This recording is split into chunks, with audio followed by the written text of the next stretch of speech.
Elevation Nation. We have on an incredible guest for you this evening. I was going to start out the intro with like a cheesy da-da, da-da, da-da-da-da, like the whole shark intro. We'll get into why that's relevant in a minute, but I refrained. I guess I did it anyway. We have on Shirah Benarde, welcoming her to Elevation Nation. We are so excited to have you on, share your story of entrepreneurship and young adulthood. Welcome. And we just can't wait to chat with you. Thanks for joining us today. Thank you guys for having me. I loved the attempt to the Shark Tank song. Not quite. I tried. I'm not the artistic one. Do you like know it? Are you gonna do it in replace I'll of say it? that for later.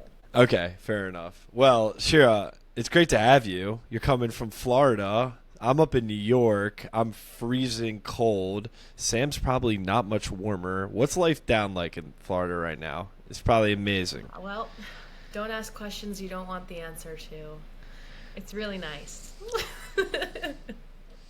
Prime time Florida. The Floridians are allowed to brag because everyone's like, you know what? We get to go surfing, play a little pickleball, hit the pool for a little, go for a nice walk in the sun. Meanwhile, Sam hasn't left his bedroom in 9 hours. So we're sitting here excited for this conversation, Shira. And Sam, you didn't even hit on Shira's a new Forbes 30 under 30, right? Yes. We were getting into the accolades. Brag away. 2024, North America, retail and e-commerce, next to my brother. And like, Unreal. yeah, like I think we were on the youngest listers too. Some of the youngest listers on there. Did you like what was that like when you found out? They just, email you? Do they call you? I think someone told me, and like somebody posted it or like sent it to me, and I was like, no way, like this is so cool. And the coolest part about the Forbes 30 under 30 is that they host a dinner like a month later with everyone that got picked. And that is the coolest thing ever because I saw some people that I like really looked up to and got to talk to them. So we got to be in the same room and I really enjoyed it. Well, certainly a well-deserved accolade, one of many for you. And people are probably like, how the hell did Shira get that? Well, we're going to get into that and your incredible story, which hopefully you're not sick of telling because I know you've been on a handful of podcasts and certainly one big TV show. And we want to give you an opportunity because I think there is such a personal and impactful story behind it to share your inspiration behind what you and your brother came up with NightCap and the impact that you now are having across the globe to people everywhere. Thank you. Well, yeah. So, I started a company called NightCap. It's the drink spiking prevention company. And about 5 years ago, I was 16 and had an older friend that was roofied at the bar. And a few weeks later, I went to bed one night, thought of this concept in my sleep of a scrunchie that also doubles as a drink cover so nobody can tamper with your drink. It's also like a deterrent, so tells the bad actor not to mess with you. But the idea came to me when I was sleeping, and when I woke up, I went downstairs and sat down with my dad, and I was basically like, okay, how do I explain this to him? So instead of explaining it to him, I ran upstairs and I dug through my mom's closet and I just found some materials and I was like, you know what, this piece of stocking will work. And then I basically just threw a stocking and an old scrunchie together and created the first ever prototype that was born. But from there, my dad, he was like, it's either not NightCap or Top Hat. So obviously we went with NightCap and then started using his resources because as a 16-year-old, it's like you don't know many people except for your classmates. My dad's not an entrepreneur or anything, but he was very friendly throughout his career, so he knew a lot of people. And he called a local seamstress to help with the first couple prototypes, and he knew a graphic designer to help with the logos, and then we just kind of started like doing those little things here and there. And not until my brother came home from FSU, he saw my little prototype on the table, and he knew that drink spiking was a huge problem on his college campus. So he ended up dropping everything to work with me and help me pursue my literal dream. And 5 years later, we've sold 1 million units, 40 countries, 200 universities, Forbes 30. Yeah, it's fun, but it's also a lot of And just getting started. just getting started, but also a lot of hard work. So, yeah.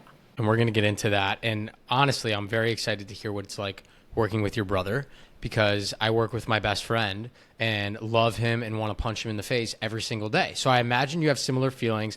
I want to get into that. But before I bash Parker too hard, so working with your brother, certainly I imagine an interesting feat to keep it in the family.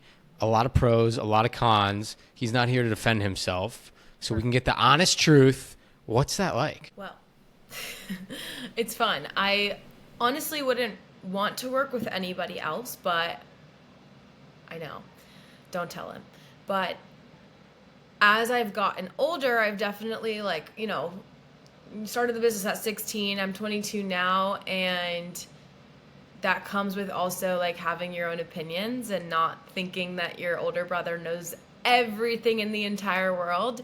So I've definitely found us within the last year or so disagreeing more, and like me having these huge visions and big ideas, and him being more so like the logical one and grounding me. So, when I really have something that I want to pursue, I have to push him a little bit and get him out of his shell, and pretty much just question him when he tells me no, because I don't love being told no. So, my brother.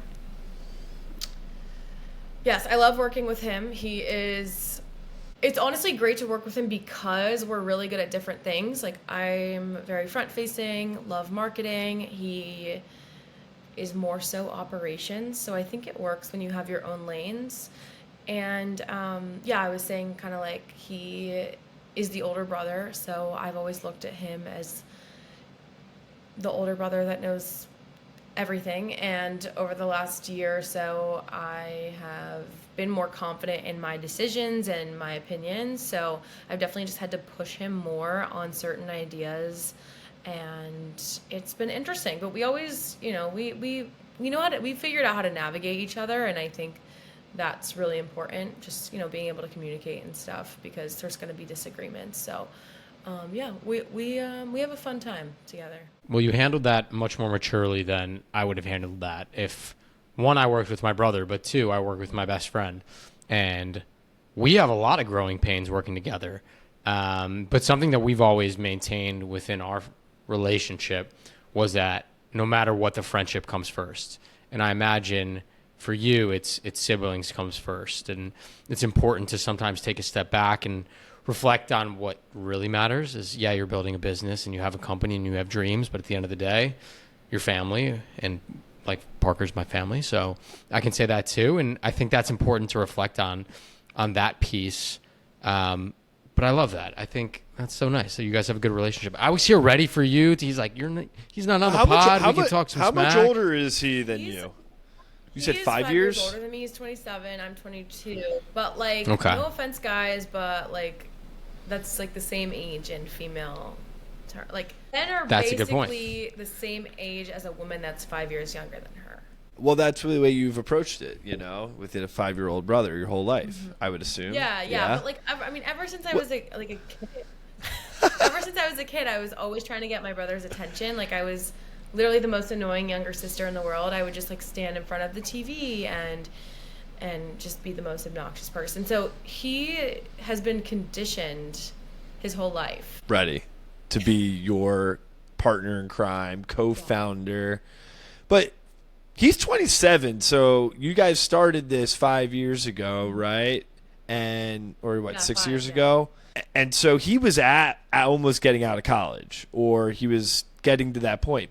For you were still in high school, and like, you probably were one of the only people in high school starting a business, let alone graduating, and then go to college, start a business? Like, what did you do? Yeah, so we say that we have 2 degrees between the two of us because he has both.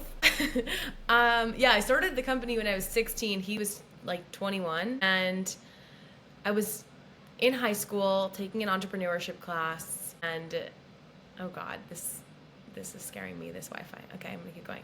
I was taking an entrepreneurship class, and I had this idea. I was a junior in high school, and I had no idea what I was doing, but I always knew from a young age that I wanted to start a business at like 8 years old, because I watched my parents work 9 to 5s, and I hated being like the last kid getting picked up from school, like waiting another 5 hours for your parents to like get off work and come get you.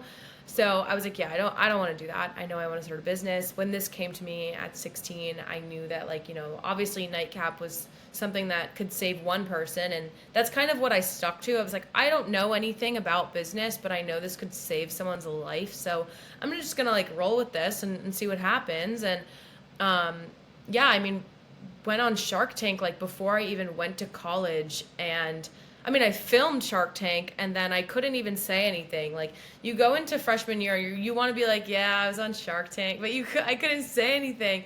So I went to school, waited like 6 months to tell anyone about it, and then it aired, and the company took off pretty much. It like did really well on the show, and that's when we were like, okay, I think this could be, you know, a real full-time gig. And I really just looked at the value of what school was bringing me versus what, you know, dropping out could bring me. So I ended up dropping out like a year and a half later. My family thought I was crazy. They were like, you should really stay in school. They're very traditional.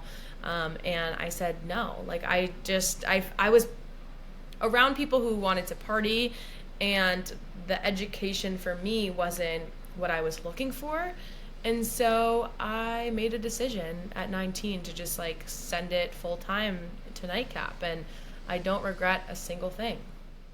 What was that experience like when you made that really hard decision where you're like, you know what, I'm doing this? Because I can imagine that there was a lot of lead up, but we have a lot of lead up in anything, any hard decision that we make. But in life, people sometimes don't even get to the point where they make that decision because it's so challenging and hard.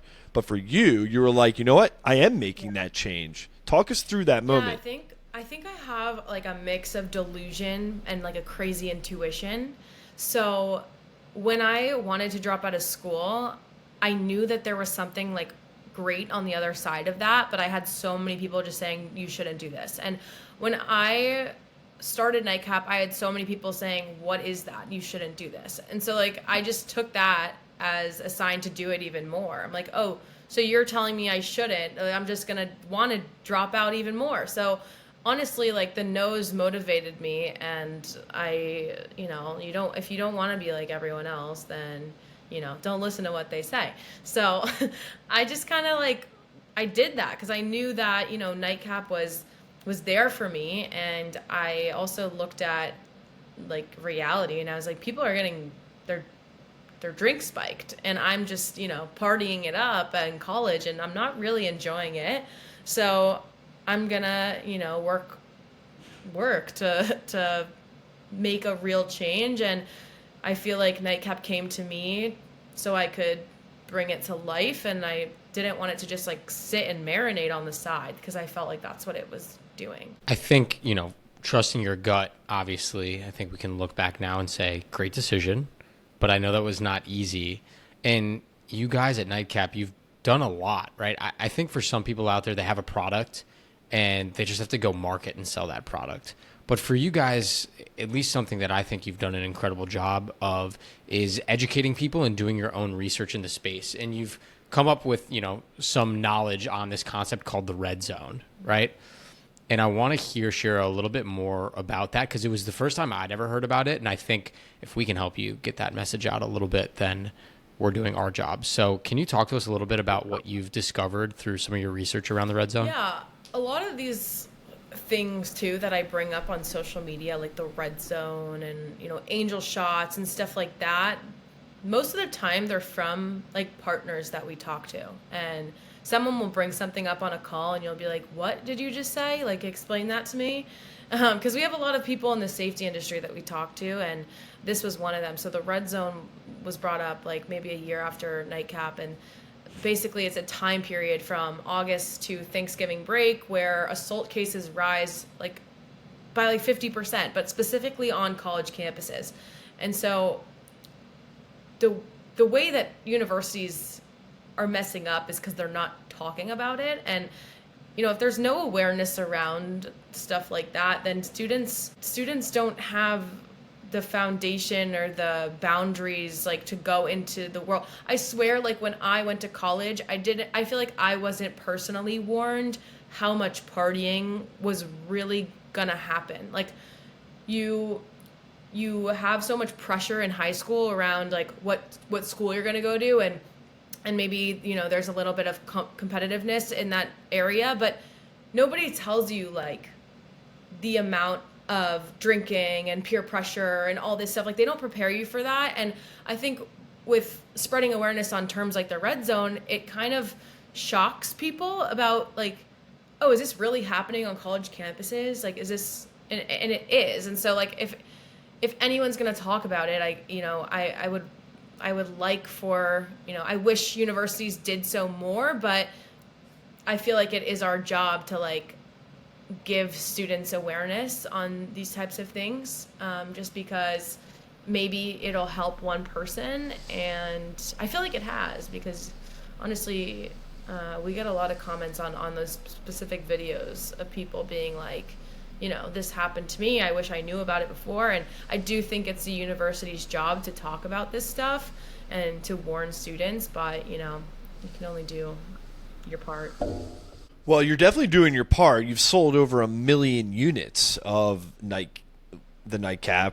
Like, so that's incredible within itself. And I mean, you'll never really be able to measure the impact that you've had, because hopefully you've prevented the problem from having anyway. And so on top of that, I know you lean into TikTok a lot, talking about these videos. What was that like? You started the company before TikTok became a thing. Maybe you were on it in the early days or not. But like, how have you seen that app in particular has helped you share the message that you guys oh my God, like I don't know what we would have done without the app. Like it would have taken us probably quadruple the amount of time to get anywhere close to where we are. TikTok allowed us to reach so many people, and I'm so grateful for the app because I feel like it helped us start the conversation around drink spiking. But 5 years ago, like nobody was talking about being roofied. And if they were, like there was just like this shame and like accusations of just kind of being, they didn't get roofied. Like people just kind of thought it wasn't a thing. And it's people still think that. We don't realize how big the problem actually is, until you're like on the other side until you're literally me or my brother, because the amount of people that confide in us and message us and are in our comment section talking about this issue, and it's just scary and sad, and I'll get into that more. But TikTok helped us get on Shark Tank. It helped us get that exposure, because before we filmed Shark Tank, we had one TikTok go viral and it made us like $40,000, and we were able to go on Shark Tank and say, hey, we made this amount of money in the last couple weeks, like this is a valid product. And when we said that, they obviously realized the same thing, and that's kind of when like Lori jumped on it. And we've utilized TikTok forever, and like I obviously am Gen Z. Like I was born into the wave of social media. I had like Snapchat and Instagram at like 10 years old, and I've always loved like editing and creating videos, and it obviously benefited us to this day. But I mean, we've always been adapting to social media too, where like, in the beginning, like you're throwing the product on a drink and putting Olivia Rodrigo in the background, and it's getting 100 million views or whatever, and then it doesn't work anymore after you've done that a million times. So we went from just showing the product to like showing the founder behind the product, to then education, where I don't know if you guys have seen the recent videos, but spiking my friend's drinks with Swedish fish, like those are the videos that do so well for us, where I just go around putting candy in my friends' drinks because I show people how easy it is for your drink to be spiked, how it can happen to anyone. It can happen on any drink. It doesn't just have to be, a young female with a big glass. Like it's men, it's beer bottles. It is a huge issue and we're not talking about it, but I do feel that TikTok has started the conversation, which has allowed people to come out with their stories and almost heal from their trauma. And it's, it feels like it united people in my opinion. Really powerful when you have a company that is growing and scaling and an incredible venture with your brother, but then parlay that with you're making an impact, and it's something that's really important. And I think, I'm very grateful, different things, but that Parker and I are on a also trying to make the world a better place path, because entrepreneurship is hard. And I think a lot of people see all the accolades, 30 under 30, Forbes, right? Shark Tank, all these accolades. And then it's like, you don't see the behind the scenes. You don't see the struggle. And so not only do we all have struggles as entrepreneurs, sure, I keep having to remind myself that you're so young because you hold yourself so well. You're so mature with how you talk about your business. Parker and I are still trying to figure out how to talk about this thing. And so I give you a ton of credit there. What about being a young adult, right? Let's take the business out of it. You're still figuring it out, having dropped out of school, now working on your business, scaling your business, and learning how to be an adult. What has that been like? I know you are working to kind of bridge the gap and make community in your local area to make new friends. We have some friends we're going to introduce you to as well. What has that journey been like just for Shirah as a human being? Yeah, I feel like my business is so personal. So I feel like I grew up as an entrepreneur. 16 is such a pivotal, the last 5 years have been pivotal, but it really is a part of me. So I feel like I can kind of talk about this as both personal and business. But starting a company at 16, you have zero confidence. What 16-year-old walks around being I know what decisions to make and I'm going to pick up the phone and call. I was so insecure to send emails, to pick up the phone, to have any kind of opinion. And so I feel like I've just kind of let myself figure that out because I know that's not supposed to just come naturally. But I've also gotten in my own way so many times and self-sabotaged because, I'm not old enough or I don't know enough. And that has stopped me, just lack of experience or what I say is it's not a lack of education, it's a lack of experience. So, just I feel like the experiences that I've had have shaped me more, but I'm definitely not, I definitely haven't figured it out. But I guess what I try to do is just implement humor into my daily life because stuff can get so serious, especially with the industry that I work in. It can get so just sad and serious. And so I feel like it's really important to just either surround yourself with people who are funny and find your own sense of humor because at the end of the day we're all trying to figure it out and we need to laugh at ourselves. We have to. And that's kind of how I've overcome a lot of struggles with my own self and my mental health, all of the things, but just finding a way to laugh about it. Humor's everything. Listen, life is hard regardless of what journey that you're on. If you have the most money or no money at all, you have all the experience or no experience at all the education, blah, blah, blah. Everyone, we're human, experiences hard times. And Sam and I think that something we call mental fortitude is what gets you through. It's what Sam and I have talked about in this podcast for the last 5 years. And what we speak around the country now to young people about is that getting in tune with yourself and understanding yourself at a deeper level is so important for when you go out and you try to get over the hump and get outside your comfort zone, because it's going to be hard. It's going to be challenging. You're going to fail and you're going to mess up. But what's incredible is that you're going to be better off because of it. You'll be elevating because of it. And I mean, the Shirah, one thing that you just said is like, you said you had no idea what you were doing at 16, starting a business. And then you're like sitting here now, and I'm sure you know a lot more about that business. Sam and I had no idea what we were doing at 23 when we started Elevation Nation. And now we're 5 years later, and we I have still don't more. know what I'm doing. Well, Let's be but we honest. still have more of a path. But what's consistent there is you were 6 years younger than us when we first started, but you tried and you pushed yourself outside your comfort zone. And as a result of that, you've been able to fail and learn and grow and elevate. And that's why it's so important, regardless of your age, just go out and do. Because either you fail and you learn, or wait, you keep going. Yeah, you never know unless you try. And I kind of tell myself, like, you'll never be 100% ready for anything. Like, there's no right time to do anything. You know, you kind of just have to, like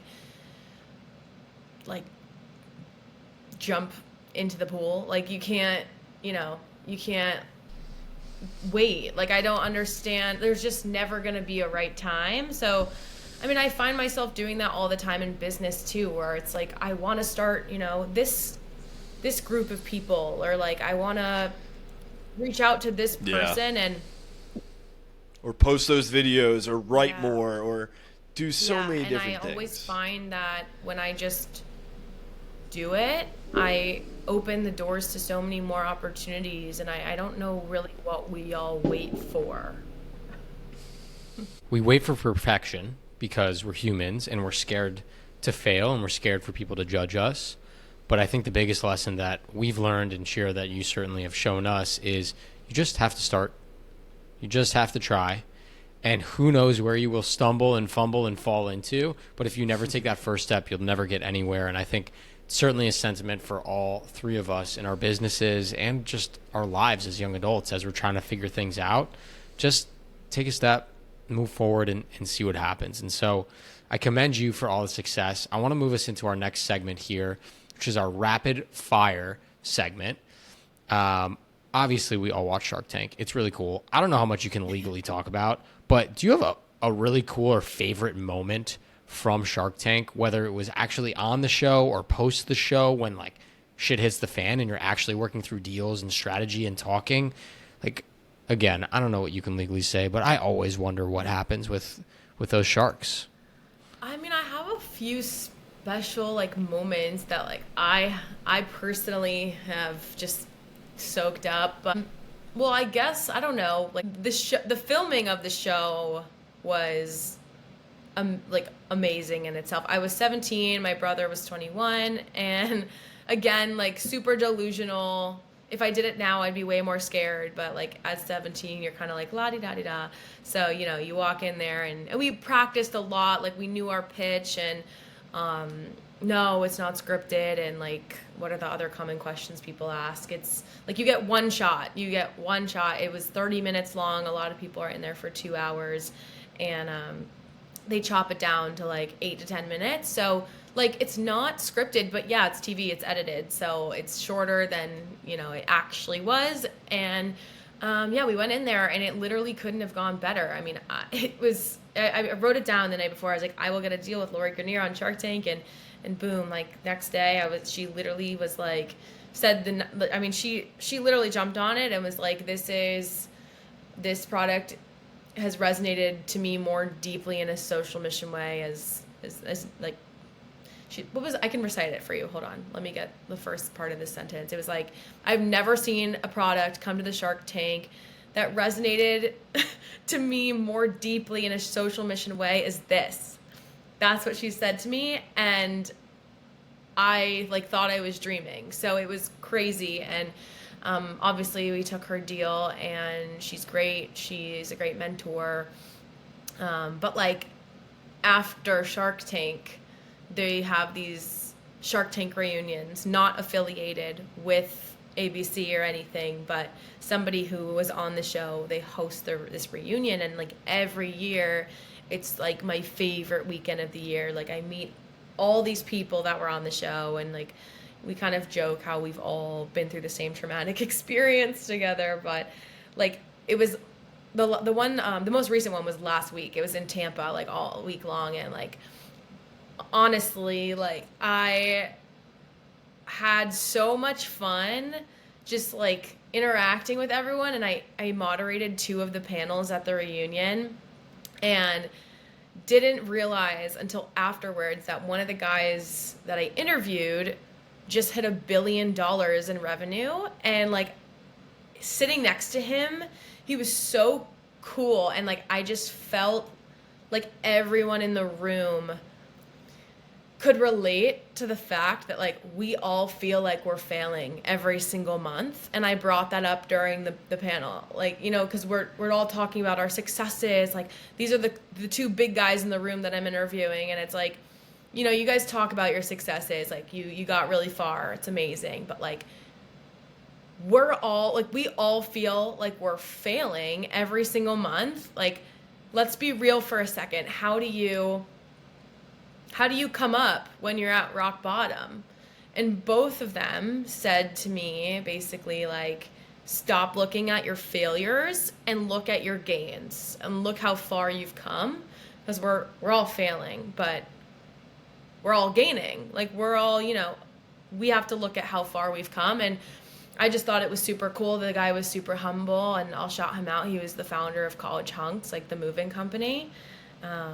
Just such a cool guy, and I don't know, I appreciate those conversations so much. So those are like the valuable Shark Tank moments that I've had. And yeah, I just feel like everyone that's been on the show is super open and honest. Like you could ask them anything, and it just feels very relatable. I love the aspect that you guys have like a community. I think that, I mean, I'm not surprised by any means, but the fact that it's like a thriving community where people rely on each other to learn and grow and ask deeper questions than say, hey, like clap to you for making $1 billion. It's more of like, no, I want to learn how you've gotten through your hardest times. I love that. So important. All right, Shirah, my rapid fire for you to be rapid fire answers? Because yeah, I mean, usually they don't go rapid fire ever, Sam. I mean, I imagine you've traveled a lot of places. Yeah. No, I imagine. Is there one place in particular that like you wish you could just like build a house on? That's a good question. I don't get asked that a lot. It's because you already live in paradise. Where else are you going to go? I'm just a Florida girl. I don't know. So you stay in Florida. You could build a house anywhere in the world. You've been there or not? I think the place that I would build a house on, I haven't been to yet. Like I haven't really done as much traveling outside of the U.S. We're in New York a lot. We're in like D.C., Dallas. I don't know. Just like we just stay in America. But I like have plans to go to London this summer and Amsterdam, and I feel like I'm gonna fall in love with Amsterdam. So to be continued on that, but like for now, lame answer, West Palm Beach, Tampa, like that is my go-to. Don't take the Florida out of the Florida girl.